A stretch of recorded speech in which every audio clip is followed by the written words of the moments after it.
I'll start with the challenges because that's something that I think anybody entering into a graduate program nowadays, especially in the humanities, knows about, and that is simply the lack of full-time permanent academic tenure track positions when they're finished. A recent Conference Board of Canada report indicated that number was somewhere in the neighborhood of 18% of all PhD graduates end up in tenure track positions, which is a pretty low number. But it's not necessarily anything new. People have been moving out of the academy ever since there were PhDs.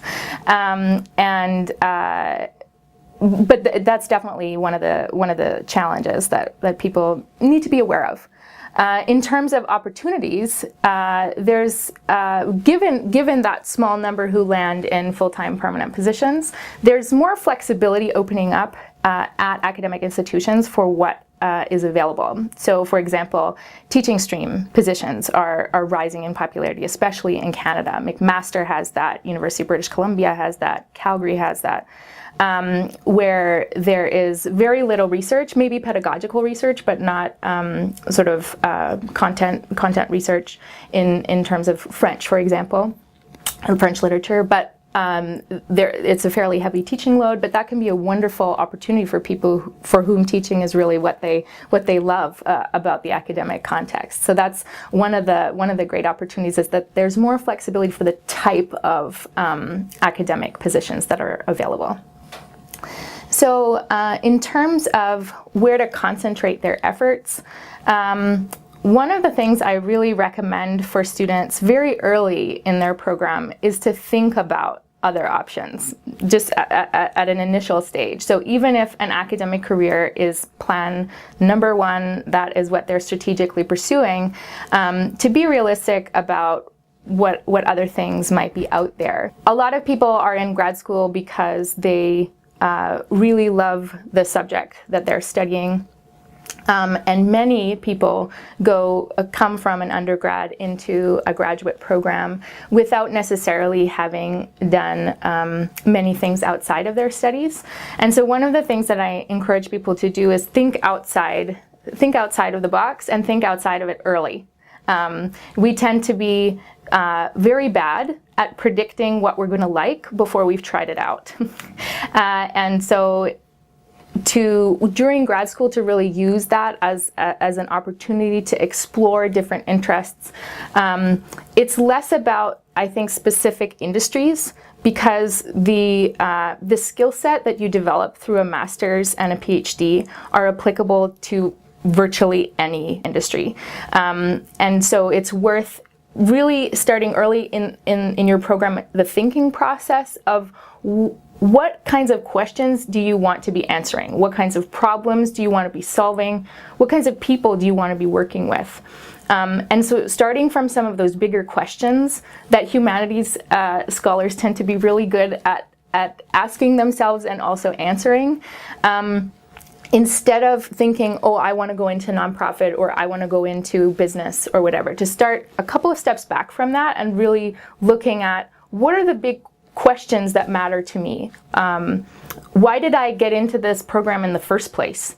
What motivated me in the first place? And what really gives me energy and joy in what I'm doing here? So if that is working with students and teaching, well, there's lots of opportunities to apply that and have that be a major part of your job. One area that tends to be really untapped, people haven't thought about it a lot, is alternative academic careers. And so that would be a job like mine, where I work at an academic institution, but I'm not a professor. And that is a wonderful way to be engaged with students, to do the teaching, to still be in an academic environment, and have a lot of the perks of that, be really engaged with professors, engaged with students, being a part of building an institution and creating change and making a difference without being a professor, and frankly some of that pressure that comes with being a professor. The federal government has a specialized program where they explicitly solicit applicants with advanced degrees. So masters, but especially PhDs. And it's a policy fellowship program. It's highly competitive, but I think especially with French language skills, that is a huge piece that is being sought after.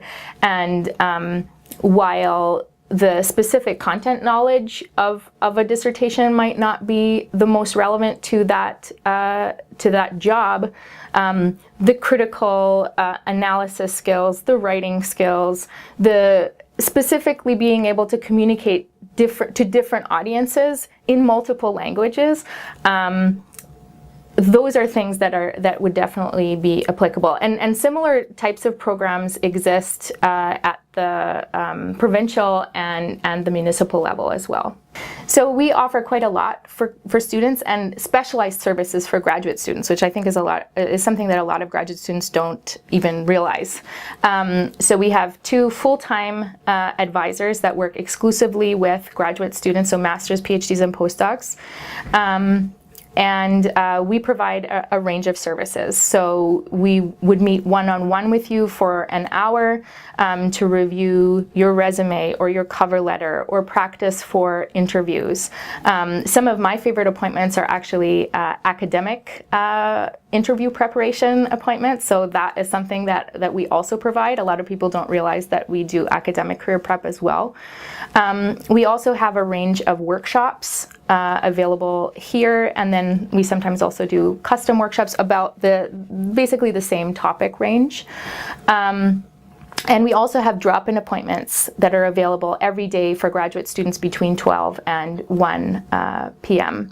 So if you have a 15-minute slot, so if you have a quick question about something, that's what those are perfect for. So we're a unique institution in Canada in that we have 2 advisors dedicated to serving graduate students. That doesn't exist anywhere else, and so it's a job that I find very rewarding. I get to work with wonderfully smart, talented people, and one of the things I like the most is being able to be part of the process for them to see that they are capable and qualified to do a wide range of things.